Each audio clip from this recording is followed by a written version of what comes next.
Hello everyone, welcome back to my channel code push. तो हमारी जो जावा डीएसए की सीरीज़ चल रही है उसमें हमने जावा के सारे टॉपिक्स को कवर कर लिया था, बट एक टॉपिक हमारा पेंडिंग रह गया था, वो था एक्सेप्शन हैंडलिंग का। ठीक है, तो आज हम उसी टॉपिक को कवर करने वाले हैं। इसको ज़्यादा लंबा नहीं खींचेंगे, एक ही वीडियो में हम कवर कर देंगे। तो आज की वीडियो में हम सबसे पहले ये देखने वाले हैं कि एक्सेप्शंस क्या होती हैं, जावा में एरर्स क्या होती हैं, हम इनको कैसे हैंडल कर सकते हैं। राइट, तो इसको समझने के लिए मैंने थोड़ी सी एक प्रेजेंटेशन क्रिएट की है, क्योंकि थ्योरी का पार्ट था वो थोड़ा सा ज़्यादा था। तो शुरू करते हैं। ठीक है, तो सबसे पहले हमारे पास आती है इंट्रोडक्शन। ठीक है, सो एक्सेप्शन हैंडलिंग होता क्या है उसके बारे में थोड़ी बहुत इंट्रोडक्शन हम देख लेते हैं। When you write a program, errors can happen। ठीक है, अब देखो हम जब भी प्रोग्राम लिखते हैं तो कोई ना कोई एरर तो आ ही जाती है। Right, so maybe the user enters wrong input, a file is missing, the internet is off, or your code tries to divide by 0. These unexpected problems are called exceptions. Java gives us a powerful system to detect, handle and recover from these problems without crashing the program. Right, अब क्या होता है कि हमने मान लो कि code लिखा है, उसमें हमारे कोड में कुछ इश्यूज़ आ रहे हैं। या तो हम कह सकते हैं कि अगर हम कोड रन कर रहे हैं, उस कोड में हमें इंटरनेट की ज़रूरत है, तो क्या होता है कि कई बार हमारा इंटरनेट ऑफ होता है, तो वहाँ पर भी हमारे पास एक्सेप्शन आ सकती है नेटवर्क की, है ना। या फिर अगर यूज़र ने कोई रॉन्ग इनपुट डाल दिया है, या फिर जिस फाइल को हम हमारे कोड के थ्रू ओपन करवा रहे हैं वो फाइल ही मिसिंग है ना, तो भी हमारे पास एक्सेप्शन आ सकता है फाइल नॉट फाउंड का, है ना। या फिर हमारे पास क्या कर रहे हैं, हम किसी नंबर को 0 से डिवाइड कर रहे हैं। ये सारी हमारे पास एग्जाम्पल्स हैं जिस केस में हमारा जो कोड है वो बंद पड़ सकता है। राइट, यानी कि हमारे कोड में गड़बड़ आ सकती है। तो ये जो अनएक्सपेक्टेड प्रॉब्लम्स होती हैं, इन्हीं को हम क्या बोलते हैं, एक्सेप्शंस बोलते हैं। राइट, और एक्सेप्शंस हम उनको बोलते हैं, वो प्रॉब्लम्स को बोलते हैं जिनको हम सॉल्व कर सकते हैं। राइट, अब हमारे पास होता क्या है, जब हमने बहुत ही एक मान लो कि लंबा चौड़ा कोड लिख रखा है, ठीक है, उसमें हमारे पास उस कोड में एक लाइन ऐसी है जिसकी वजह से एक्सेप्शन आ सकती है। तो हमारे पास जावा में क्या होता है कि अगर हमारे पास लाइन ऑफ कोड्स में से किसी लाइन पर एक्सेप्शन आ रही है, तो हमारा जो कोड है वो वहीं पर क्रैश कर जाएगा, यानी कि उसके बाद जो लिखा हुआ कोड है वो सारा क्या होगा, रन नहीं होगा, है ना। अगर एक भी लाइन में आपके पास कोई भी एक्सेप्शन है, तो उसके बाद जितनी भी आपने कोडिंग की लाइंस लिखी हैं वो सारी की सारी एग्जीक्यूट नहीं होंगी, आपका कोड जो है वो वहीं पर स्टॉप हो जाएगा, है ना। तो हम एक्सेप्शन हैंडलिंग की सारी टेक्निक्स को यूज़ करते हैं ताकि जो हमारा प्रोग्राम है वो क्रैश ना हो और हमारी जो एक्सेप्शन है वो भी हैंडल हो जाए। राइट, सो आई होप आपको ये चीज़ समझ में आ गई है। अब हमारे पास है कि एक्सेप्शन होती क्या है ना।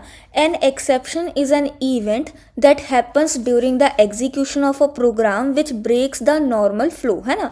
जो हमारे कोड के एग्जीक्यूशन के दौरान उसके नॉर्मल फ्लो को ब्रेक करे, उसी अनएक्सपेक्टेड इवेंट को हम क्या बोलते हैं, एक्सेप्शन बोलते हैं। राइट, और जैसा कि हमने इंट्रोडक्शन में देखा कि एक्सेप्शंस कई तरीके के हमारे पास हो सकते हैं, है ना। अब हमारे पास इसकी एक एग्जांपल देख लेते हैं। अब देखो, जैसे हमारे पास एक a वेरिएबल है जिसकी वैल्यू है 10, ठीक है, फिर एक b वेरिएबल है जिसकी वैल्यू है 0। अब अगर हम इसका रिजल्ट निकालते हैं a डिवाइड बाय b करके, तो हमारे पास यहाँ पर एक्सेप्शन आ जाती है। अब यहाँ पर एक्सेप्शन क्यों आती है, अगर हम मैथ की बात करें, है ना, तो जब हम ये करते हैं कि 10 डिवाइड बाय 0, देखो अगर आप करोगे 0 डिवाइड बाय 10 तो आपका आंसर आ जाएगा 0, है ना। लेकिन अगर आप 10 डिवाइड बाय 0 करोगे तो उसका जो आंसर होता है वो होता है अनडिफाइंड, है ना। तो जावा में जब भी हम ऐसा कुछ करते हैं, किसी नंबर को 0 से डिवाइड करते हैं, तो जावा में भी सेम मैथ का ही कॉन्सेप्ट फॉलो होता है, क्योंकि अब उसकी इनपुट अनडिफाइंड होती है। दैट्स वाई हमारे पास क्या आती है, एक्सेप्शन आती है। और जो एक्सेप्शन आती है उसका नाम हमारे पास होता है अरिथमेटिक एक्सेप्शन।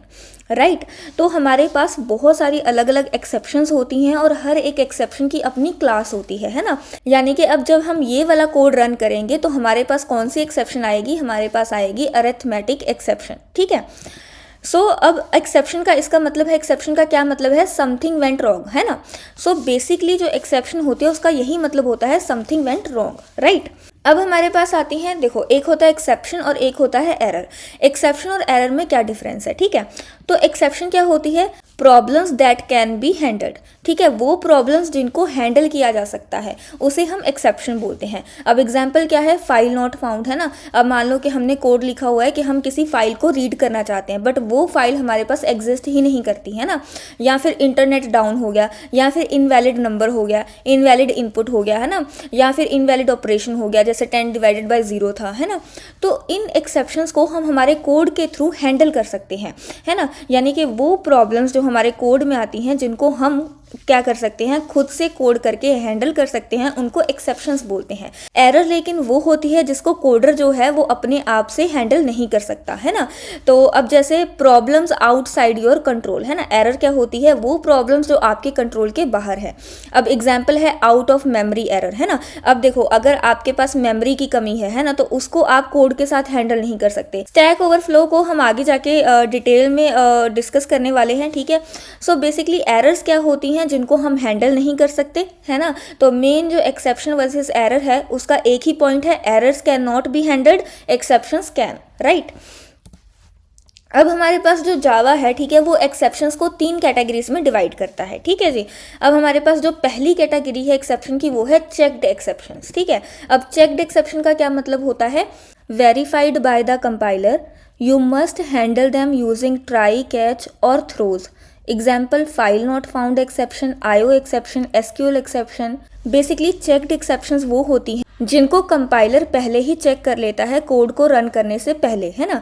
तो फॉर एग्जांपल ये आपके पास है फाइल नॉट फाउंड एक्सेप्शन, है ना। फाइल नॉट फाउंड एक्सेप्शन आपके पास कब आती है, जब आप किसी फाइल को रीड कर रहे होते हो और वो फाइल हमारे पास क्या है, अवेलेबल ही नहीं है ना। तो अब इस तरीके की जो एक्सेप्शन है, ठीक है, अब मान लो कि आपने कोड लिख दिया फाइल को रीड करने के लिए, तो जब हम उस कोड को रन करेंगे तो हमारे पास क्या आएगा, वहाँ पर हमारे पास जो कंपाइलर है वो हमें आगे जाने ही नहीं देगा, वो हमें हमारे कोड को रन ही नहीं करने देगा। क्यों, क्योंकि जब भी हम कुछ इस तरीके का काम करते हैं जैसे कि फाइल रीड करना या फिर कोई भी IO ऑपरेशन परफॉर्म करना, तो वहाँ पर हमें एक्सेप्शन हैंडलिंग करना बहुत ज़रूरी है, अदरवाइज जो आपका कोड है वो कभी भी एग्जीक्यूशन में नहीं जाएगा। कंपाइलर आपको पहले ही एक एरर दे देगा कि आपकी जो एक्सेप्शन है वो हैंडल नहीं है, राइट। तो बेसिकली जावा में कुछ ऐसी एक्सेप्शंस होती हैं जिनको आपको पहले से ही हैंडल करना पड़ेगा। अगर आप पहले से ही हैंडल नहीं करती हैं तो ऐसा नहीं है कि वो रन टाइम में ही आपको एरर देगा, कि अगर आपका प्रोग्राम एग्जीक्यूट हो रहा है तो अगर तब उसको कोई प्रॉब्लम आ रही है वो तब एरर देगा, नहीं, ऐसा नहीं है। इस केस में हमारे पास क्या होता है, जो कंपाइलर होता है वो इन एक्सेप्शंस के लिए पहले ही चेक कर लेता है ना। और अगर ये एक्सेप्शंस अच्छे से हैंडल नहीं है तो हमारा जो कंपाइलर होता है वो हमें क्या कर देता है, एरर दे देता है। यानी कि हमारा जो कंपाइलर है वो क्या करता है, फोर्स करता है कि हम एक्सेप्शन हैंडलिंग को करें पहले से ही, राइट। अब जैसे फॉर एग्जांपल मैंने यहाँ पर एक कोड लिखा है, ठीक है। अब ये देखो, ये हमारे पास किस चीज़ का कोड है कि मैं इस test.txt इस फाइल को क्या कर रही हूँ, रीड कर रही हूँ फाइल रीडर को यूज़ करके, है ना। तो अब देखो मेरे कोड में कोई भी दिक्कत नहीं है। देखो तो कंपाइलर बेसिकली क्या करता है, जब हमारा सिंटैक्स गलत होता है तब हमें एरर देता है ना। लेकिन अब यहाँ पर हमारा सिंटैक्स बिल्कुल सही है ना। तो अब यहाँ पर होना क्या चाहिए कि हमारा जो प्रोग्राम है वो एग्जीक्यूट हो जाना चाहिए, और अगर उसको फाइल नहीं मिलती है तब हमें एक्सेप्शन आ जानी चाहिए, है ना। बट अभी यहाँ पर क्या होगा कि जो कंपाइलर है वो क्या करेगा, पहले से ही एरर थ्रो कर देगा कि आपने यहाँ पर एक्सेप्शन हैंडलिंग नहीं की है। यानी कि कुछ एक्सेप्शंस ऐसी होती हैं जिनके बारे में कंपाइलर को पहले से ही पता होता है और वो आपको फोर्स करता है कि आप इस कोड को लिखते टाइम पहले उस एक्सेप्शन को हैंडल कर रहे हैं, क्योंकि हाई चांसेस हैं कि आपको ये एक्सेप्शन आ सकती है, राइट। तो अब हम इस कोड को एक बार रन करके देखते हैं कि हमारे पास क्या आता है। तो देखो यहाँ पर हमारे पास पहले से ही क्या आ गया है, एरर आ गया है, अनरिजॉल्व्ड कंपाइलेशन प्रॉब्लम। देखो कंपाइलेशन प्रॉब्लम आई है हमारे पास, unhandled exception type file not found exception. अब इसका क्या मतलब है, कंपाइलर हमें बोल रहा है कि इस कोड के लिए आपको इस एक्सेप्शन को हैंडल करना पड़ेगा। क्यों, क्योंकि इस कोड को देखकर लगता है कि आपके पास फाइल नॉट फाउंड की एक्सेप्शन आ सकती है। अभी कंपाइलर को नहीं पता है कि ये वाली फाइल एग्जिस्ट करती है कि नहीं, बट कंपाइलर का क्या कहना है कि आपके पास इन केस हो सकता है कि ये वाली एक्सेप्शन आ जाए, तो आप इसको पहले से ही हैंडल कर लो, राइट। तो ये हमारे पास होती है चेक्ड एक्सेप्शंस, जहाँ पर कंपाइलर हमें फोर्स करता है कि हम पहले से ही क्या करें, अपनी सेफ्टी रखें, पहले से ही हम क्या करें, उस एक्सेप्शन को हैंडल करके रख दें। और हमें वो बता भी रहा है कि किस टाइप के एक्सेप्शन को आपको हैंडल करना है ना। तो अब मैं आपको बताती हूँ कि जो एक्सेप्शन हैंडलिंग है वो ट्राई कैच को यूज़ करके आप कैसे कर सकते हो। देखो, ये वाला हमारा कोड है जिसमें एक्सेप्शन आ सकती है, तो जिस कोड में एक्सेप्शन आ सकती है उसको हम किस में रखते हैं, ट्राई ब्लॉक में रखते हैं, राइट। तो हम इसको कहाँ पर रखेंगे, ट्राई ब्लॉक के अंदर रखेंगे। अब इन केस अगर इस कोड में एक्सेप्शन आ गई तो उस एक्सेप्शन को कैच कौन करता है, हमारा कैच ब्लॉक, राइट। तो हमारे पास ट्राई जो है वो कभी भी कैच ब्लॉक के बिना आप नहीं लगा सकते हैं। अगर आप ट्राई लगा रहे हैं तो आपको कैच ब्लॉक भी लगाना पड़ता है, राइट। अब यहाँ पर कैच ब्लॉक के अंदर देखो दो चीज़ें होती हैं, हमें एक्सेप्शन का ऑब्जेक्ट देना होता है, ठीक है। हमें यहाँ पर क्या देना होता है, एक्सेप्शन का एक ऑब्जेक्ट देना होता है। अगर तो आपको एक्सेप्शन पता है कि कौन सी आ रही है तो आप एग्जैक्ट एक्सेप्शन लिख सकते हो, जैसे कि हमारे पास था फाइल नॉट फाउंड एक्सेप्शन, है ना। अब देखो हमें यहाँ पर पता है कि फाइल नॉट फाउंड एक्सेप्शन आ सकती है। अगर आपको नहीं पता है कि कौन सी एक्सेप्शन आ सकती है तो आप क्या कर सकते हो, सब एक्सेप्शन की जो पेरेंट क्लास होती है एक्सेप्शन, इसका ऑब्जेक्ट इसमें पास कर सकते हो, राइट। बट अभी हमें यहाँ पर पता है कि कौन सी एक्सेप्शन आएगी, फाइल नॉट फाउंड एक्सेप्शन आएगी, तो हम यहाँ पर फाइल नॉट फाउंड एक्सेप्शन का क्या करेंगे, ऑब्जेक्ट पास कर देंगे, राइट। और इस कैच ब्लॉक में जो भी हम लिखेंगे, है ना, कि वो एग्जीक्यूट हो जाएगा अगर इस ब्लॉक में एक्सेप्शन आती है, ठीक है। अगर इस ब्लॉक में एक्सेप्शन नहीं आती है तो आपका जो कोड है वो नॉर्मली रन करेगा। अगर इस ब्लॉक में एक्सेप्शन आ जाती है तो जो भी काम आपने कैच ब्लॉक में लिखा होगा वो एग्जीक्यूट होगा, है ना। अब जैसे फॉर एग्जाम्पल मैं यहाँ पर लिख देती हूँ system dot out dot print LN, ठीक है। और मैं क्या चाहती हूँ कि क्या प्रिंट हो, अब ये जो मेरा एक्सेप्शन का ऑब्जेक्ट है ना, तो इस एक्सेप्शन के ऑब्जेक्ट को यूज़ करके मैं क्या कर सकती हूँ, मैं एक्सेप्शन को प्रिंट करा सकती हूँ, ठीक है। जैसे कि मेरे पास यहाँ पर एक मेथड है गेट लोकलाइज्ड मैसेज का, तो अगर मैं ये वाला मेथड कॉल करती हूँ तो मेरे पास क्या प्रिंट होगा हम देख लेते हैं एक बार, है ना। अब देखो ये वाली फाइल तो एग्जिस्ट करती नहीं है, राइट, तो इसका मतलब है इसमें एक्सेप्शन ही आएगा।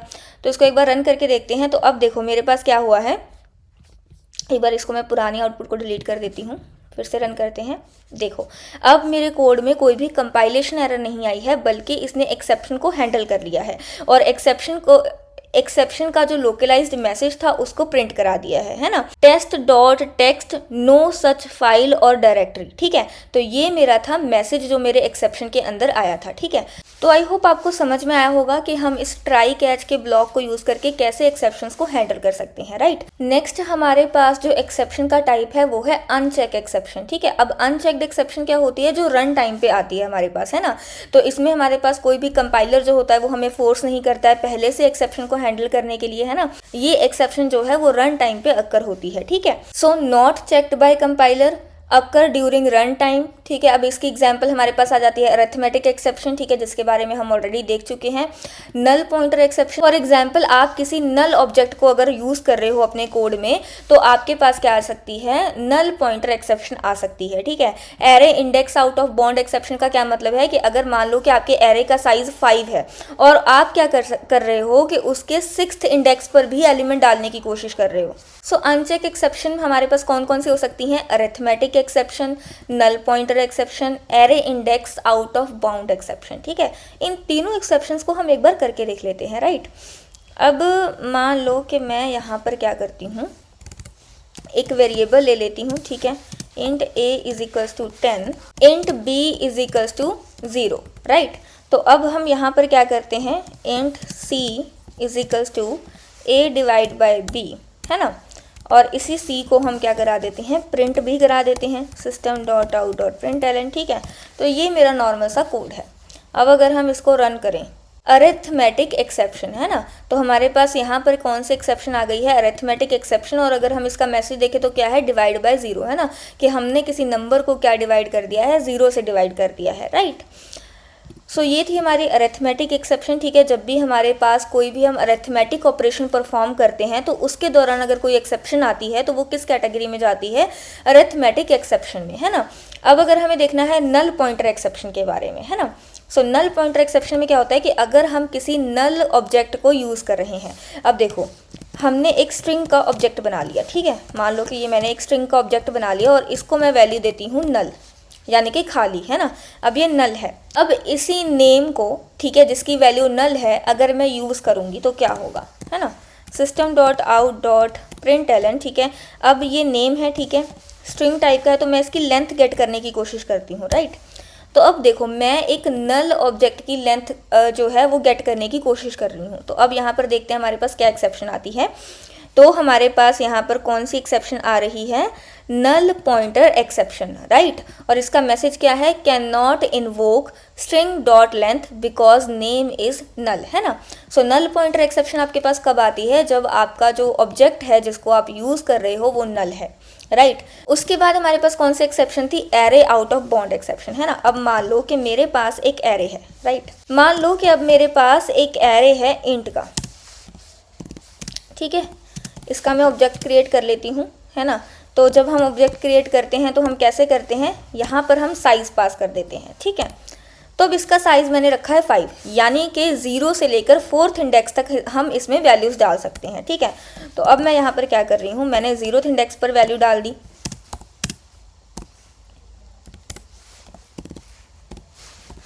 1st इंडेक्स पर वैल्यू डाल दी,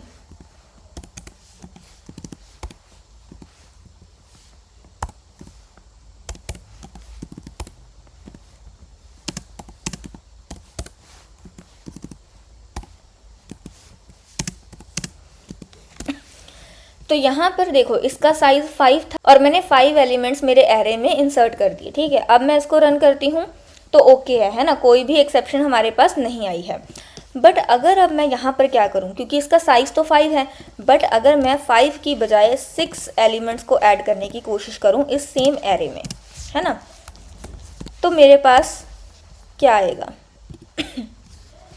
तो यहाँ पर मेरे पास क्या एक्सेप्शन आ रही है, array index out of bound exception, है ना। क्योंकि देखो इंडेक्स 5 तो एग्जिस्ट ही नहीं करता, है ना। इस एरे का साइज 5 है तो इसके इंडेक्स क्या है, 0 से लेकर 4 तक।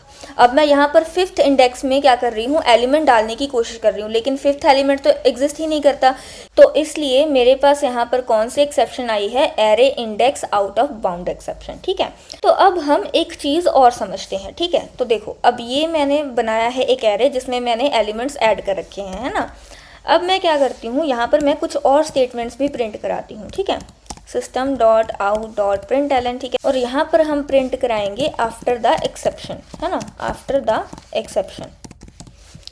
और एक हम क्या कर लेते हैं, जब हमारे पास एक्सेप्शन नहीं है उसके पहले एक प्रिंट कराते हैं, है ना। और ये हम लिखते हैं बिफोर द एक्सेप्शन, ठीक है। अब हम इसको रन करते हैं, ठीक है जी। पुरानी आउटपुट्स को डिलीट करके दोबारा से रन करती हूँ। तो ये देखो अब मेरे पास क्या है, ये बिफोर द एक्सेप्शन प्रिंट हुआ, उसके बाद ये वाला कोड रन हुआ, है ना। और यहाँ पर मेरे पास क्या हुआ, एक्सेप्शन आ गई। बट एक्सेप्शन के बाद भी मेरा जो है वो कोड लिखा हुआ था, है ना। जहाँ पर मेरे एक्सेप्शन आई उसके बाद का जो कोड है वो एग्जीक्यूट ही नहीं हुआ, है ना।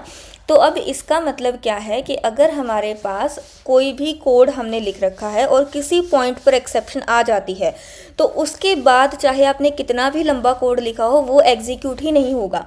तो यानी कि सिर्फ एक एक्सेप्शन की वजह से आपका पूरा जो कोड है वो क्या हो जाएगा, बंद हो जाएगा, है ना। तो इसी चीज़ के लिए हम क्या यूज़ करते हैं, एक्सेप्शन हैंडलिंग को यूज़ करते हैं। तो जिस पार्ट में आपको लगता है कि एक्सेप्शन आ सकती है उसको हम किसके अंदर रखेंगे, ट्राई कैच के ब्लॉक के अंदर रखेंगे, है ना।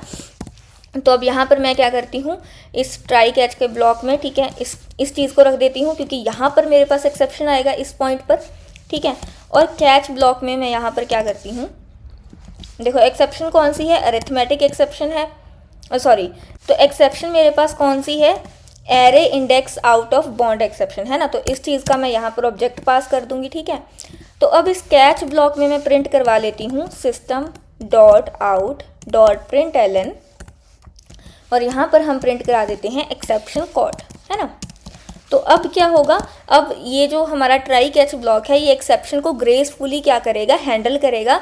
इसमें क्या होगा कि ये वाला जो इस एक्सेप्शन के पहले वाला कोड है वो भी एग्जीक्यूट होगा। जब एक्सेप्शन आएगी तो कैच ब्लॉक उसको हैंडल कर लेगा और उसके बाद भी जो कोड लिखा है वो भी एग्जीक्यूट होगा, है ना। तो इसको हम एक बार रन कर लेते हैं। इस पुरानी आउटपुट को मैं डिलीट करके दोबारा से रन करती हूँ। अब देखो पहले मेरे पास आया है बिफोर द एक्सेप्शन, फिर यहाँ पर एक्सेप्शन क्रिएट, फिर यहाँ पर एक्सेप्शन आई तो इस कैच ब्लॉक ने इस एक्सेप्शन को कॉट कर लिया, ठीक है। तो यहाँ पर मेरे पास प्रिंट हो गया एक्सेप्शन कॉट, ठीक है। और जैसे ही एक्सेप्शन कैच हो गई तो उसके बाद वाला जो कोड है वो भी मेरा चल रहा है, ठीक है, after the exception. So I hope ये चीज़ आपको समझ में आई होगी कि ट्राई कैच जो ब्लॉक है वो कैसे एक्सेप्शंस को हैंडल करता है, राइट। तो अब चलते हैं आगे। थर्ड टाइप की जो एक्सेप्शन है वो है एरर्स, ठीक है। जो हमारे पास एक्सेप्शंस नहीं होती हैं, can not be handled, out of memory error, stack overflow error, ये सब हमने पहले ही देख लिया है एरर्स के बारे में, ठीक है।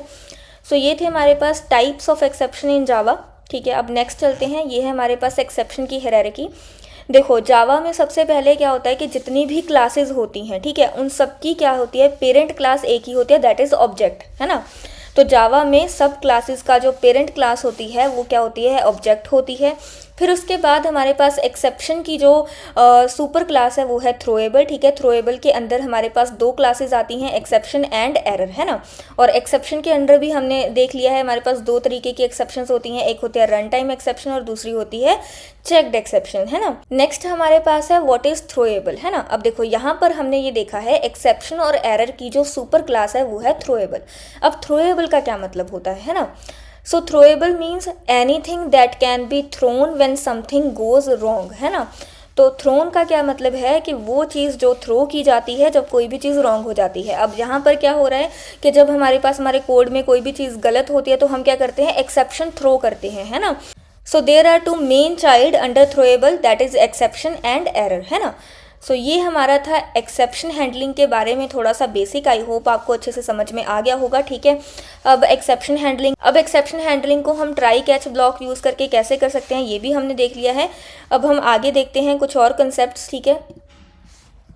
अब हमारे पास क्या होता है यहाँ पर, ठीक है, जो हम ट्राई कैच को यूज़ करते हैं, ठीक है, इसमें array index out of bound exception के साथ साथ कोई और एक्सेप्शन भी आ सकती है।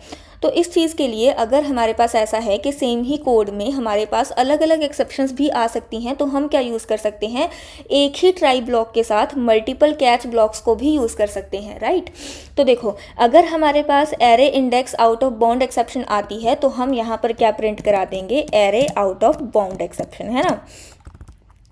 एरे आउट ऑफ, इसी को प्रिंट करा देते हैं, है ना, एग्जैक्ट,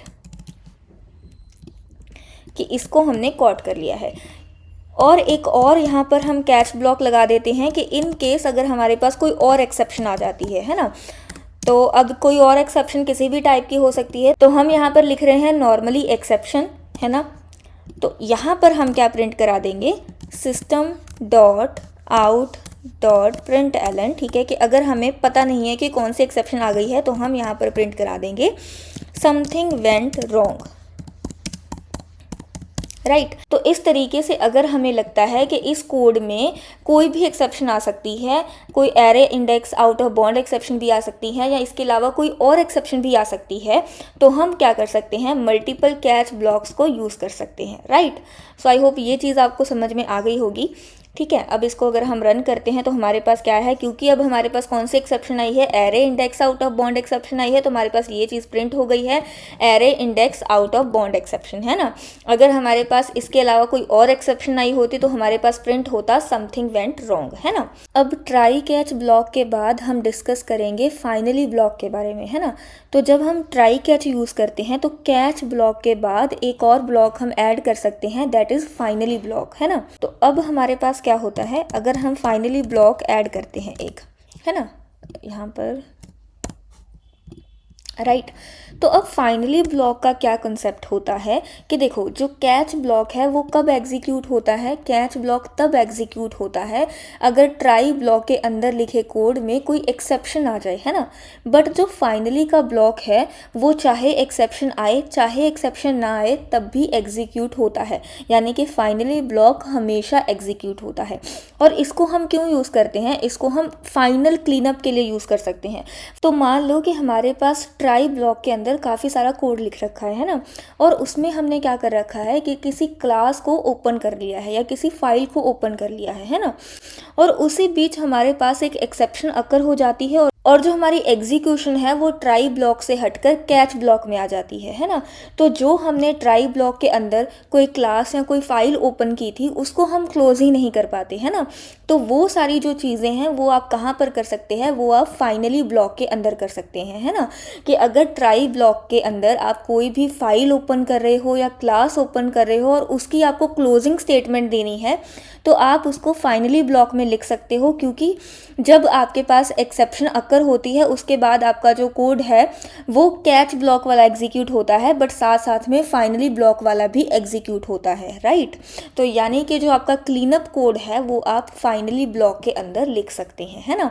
और फाइनली ब्लॉक का क्या होता है कि चाहे एक्सेप्शन अकर करे चाहे एक्सेप्शन अकर ना करे, तब भी जो फाइनली ब्लॉक है वो एग्जीक्यूट होता ही होता है, राइट। तो इसकी हम एक एग्जांपल देख लेते हैं, है ना। तो यहाँ पर हम क्या करते हैं, इस एक कैच ब्लॉक को हटा देते हैं, ठीक है, इस वाले एक कैच ब्लॉक को हटा देते हैं, है ना। और यहाँ पर मैं क्या करती हूँ, फाइनली ब्लॉक के अंदर मैं एक चीज़ प्रिंट करा देती हूँ, system dot out dot print Elon,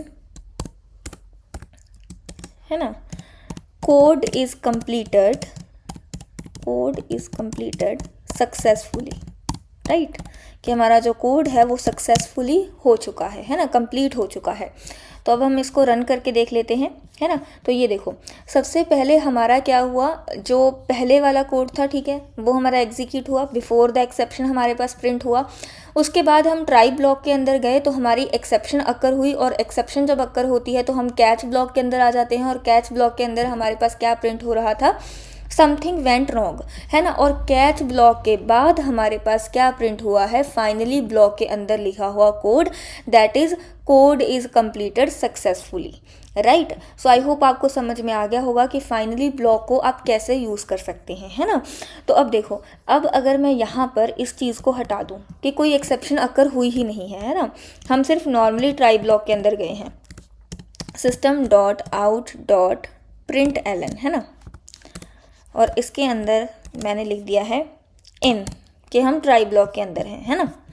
तो अब मैं इसको एग्जीक्यूट करती हूँ, तो मेरे पास देखो फिर भी अब यहाँ पर कोई भी एक्सेप्शन अकर नहीं हुई, है ना। ये समथिंग वेंट रॉन्ग हमारे पास प्रिंट नहीं हुआ, क्योंकि यहाँ पर ट्राई ब्लॉक के अंदर कोई भी एक्सेप्शन वाला कोड ही नहीं था। तो हमारा जो ट्राई ब्लॉक है वो सक्सेसफुली एग्जीक्यूट हुआ है, तब भी जो फाइनली ब्लॉक के अंदर हमने कोड लिखा था वो एग्जीक्यूट हुआ है। यानी कि ट्राई ब्लॉक के अंदर एक्सेप्शन आए या ना आए, जो फाइनली ब्लॉक है वो एग्जीक्यूट होता ही होता है ना। सो आई होप आपको ये फाइनली ब्लॉक के बारे में समझ में आ गया है। अब हम बात करते हैं थ्रो कीवर्ड के बारे में, है ना।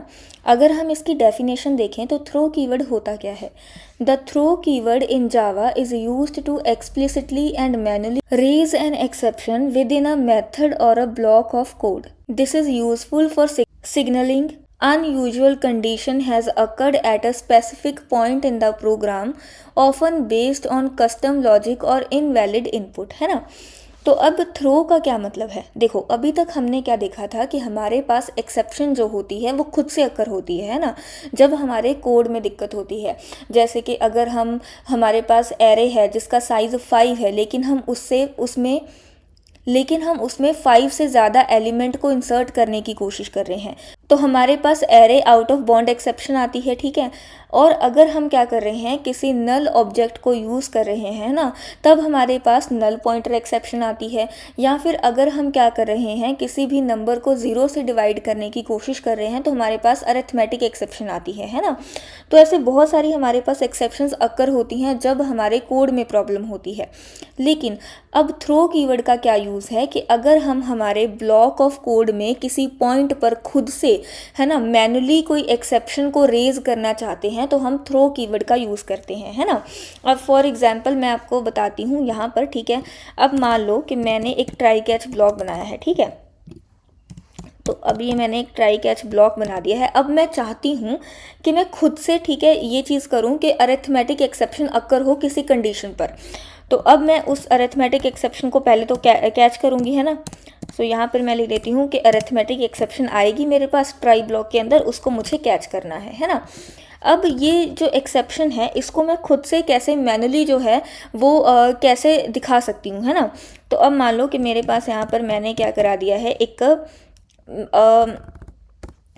अब मान लो कि मेरे पास एक एज का वेरिएबल है, ठीक है। अब एज में मैंने वैल्यू दे रखी है 12, है ना। अब मैं ये बोल रही हूँ कि अगर मेरे पास एज की जो वैल्यू है ना, एज की जो वैल्यू है वो क्या है, लेस देन 18 है।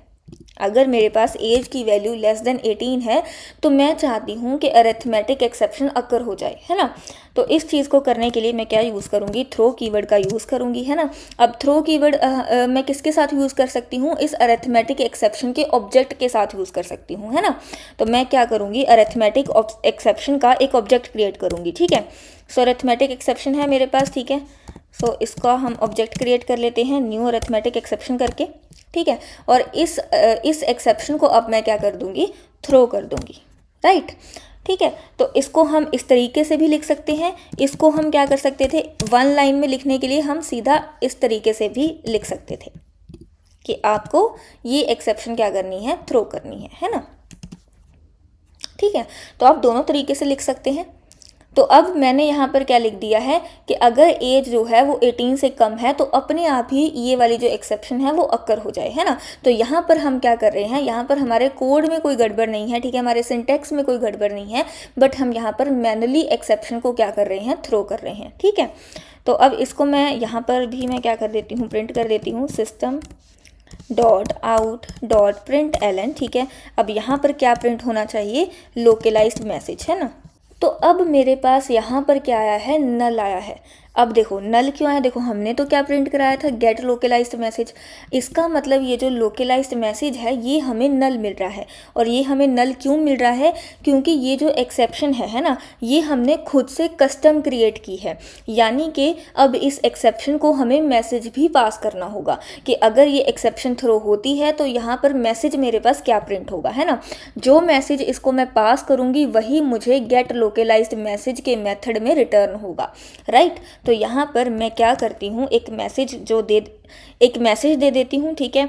एज इज़ नॉट एलिजिबल, ठीक है, age is not eligible, so age is not eligible for vote, right. तो ये मैंने अपनी एक्सेप्शन को अपना खुद का कस्टम मैसेज दे दिया है। अब अगर मैं इसको रन करती हूँ तो मेरे पास देखो यहाँ पर जब मैंने एक्सेप्शन को कैच किया तो ये जो गेट लोकलाइज्ड मैसेज है इसके अंदर मेरे पास क्या प्रिंट हुआ है, age is not eligible for vote, है ना। सो ये इस तरीके से हम क्या कर सकते हैं, थ्रो कीवर्ड को यूज़ कर सकते हैं अपनी खुद से एक मैनुअल एक्सेप्शन थ्रो करने के लिए, राइट।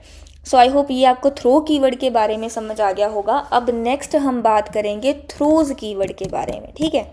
एक होता है हमारे पास थ्रो कीवर्ड और एक होता है थ्रोज कीवर्ड। सो जो थ्रोज कीवर्ड होता है वो हम कहाँ पर यूज़ करते हैं, यूज्ड इन मेथड डेक्लेरेशन, ठीक है। हम जब मेथड बनाते हैं तो मेथड की डेक्लेरेशन में हम इस थ्रोज कीवर्ड को यूज़ करते हैं। और अगर हम इस मेथड की डेक्लेरेशन में थ्रोज कीवर्ड को यूज़ करते हैं तो उसका क्या मतलब होता है, this method might throw an exception, handle it where you call it, ठीक है। तो अब इसका क्या मतलब है, अब देखो फॉर एग्जांपल मैं यहाँ पर एक मेथड बनाती हूँ, ठीक है जी। अब मैंने यहाँ पर एक मेथड बनाया है जिसका नाम है डिवाइड, ठीक है। और फंक्शन का नाम मैं रखती हूँ डिवाइड नंबर्स, है ना, डिवाइड नंबर्स। और इसके अंदर मेरे पास क्या है, दो वेरिएबल्स हैं, ठीक है, जिनको मैं एज अ पैरामीटर लेती हूँ और रिटर्न टाइप में रख देती हूँ इंट, है ना, कि डिवाइड करने के बाद ये मुझे आंसर रिटर्न कर रहा होगा मेरा मेथड, है ना। तो अब ये रिटर्न क्या कर रहा है, a डिवाइड बाय b, है ना। अब देखो अब हमें ये पता है कि कहीं पर ये सिनेरियो हो सकता है कि a की वैल्यू मेरे पास कोई भी नंबर आ जाए, है ना, बट b की जो वैल्यू है वो क्या हो सकती है, 0 हो सकती है। तो इस केस में मेरे पास ये जो मेरा मेथड है वो एक्सेप्शन थ्रो कर सकता है। यानी कि इस मेथड में मेरे पास चांसेस हो सकती हैं कि मेरे पास कौन सी एक्सेप्शन आ सकती है, अरिथमेटिक एक्सेप्शन आ सकती है। तो हम क्या करते हैं, इस मेथड की डेक्लेरेशन में इसके साथ हम डिक्लेयर कर देंगे कि भाई ये जो मेथड है वो अरिथमेटिक एक्सेप्शन क्या है, क्रिएट कर सकता है। तो आप जहां भी इस मेथड को कॉल करो तो उस एक्सेप्शन को हैंडल कर लो, है ना। तो अब मैं यहाँ पर इस मेथड के साथ क्या यूज़ कर देती हूँ, थ्रोज कीवर्ड को यूज़ कर देती हूँ। और मुझे पता है कि कौन सी एक्सेप्शन थ्रो हो सकती है, तो मैं उस एक्सेप्शन का जो रेफरेंस है वो पास कर देती हूँ कि मेरे पास यहाँ पर अरिथमेटिक एक्सेप्शन जो है वो अक्कर हो सकती है।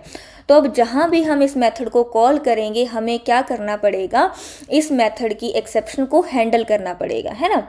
सो अब अब यहाँ पर मैं क्या कर देती हूँ, इसको स्टैटिक बना देती हूँ, ठीक है। तो अब हम इसको क्या कर लेते हैं, यूज़ कर लेते हैं, ठीक है, हमारे मेन मेथड में, ठीक है जी। तो अब यहाँ पर इस क्लास का नेम यूज़ करके मैं उस मेथड को कॉल कर लूँगी, है ना, मेन फंक्शन में। तो इस मेथड को कॉल करते टाइम मैं क्या करूँगी, इसके साथ ट्राई कैच ब्लॉक को यूज़ कर दूँगी, राइट। तो हम इस मेथड को क्या कर लेते हैं, ट्राई कैच ब्लॉक के अंदर रख लेते हैं, है ना।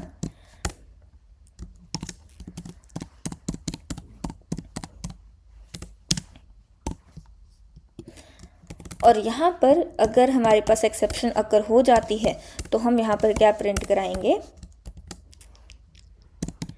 थ्रोज एन एक्सेप्शन, है ना, कि इस मेथड ने हमारे पास एक एक्सेप्शन थ्रो कर दी है। अब अगर मैं इसको क्या करती हूँ, रन करती हूँ, अब अगर मैं इसको रन करती हूँ तो मेरे पास यहाँ पर क्या आता है ना, जब मैंने इस डिवाइड नंबर्स वाले मेथड को 10 और 0 पास किया तो मेरे पास अरिथमेटिक एक्सेप्शन आ गई होगी। तो मेरा ये जो कैच ब्लॉक है वो एग्जीक्यूट हुआ और मेरे पास यहाँ पर क्या प्रिंट हुआ, थ्रोज एन एक्सेप्शन, है ना। सो इस तरीके से हम थ्रोज कीवर्ड को यूज़ कर सकते हैं किसी भी मेथड की डिक्लेरेशन के साथ, ताकि हमें पहले ही पता चल जाए कि ये वाला जो मेथड है वो इस तरीके की एक्सेप्शन को क्या कर सकता है, थ्रो कर सकता है ना। और इसको कॉल करते टाइम हम क्या कर लेंगे, इसको हैंडल कर लेंगे, है ना। आई होप एक्सेप्शन हैंडलिंग के सारे तरीके आपको समझ में आ गए होंगे, और अगर आपको कोई भी डाउट है तो आप कमेंट सेक्शन में पूछ सकते हैं। सो या that's it for the day.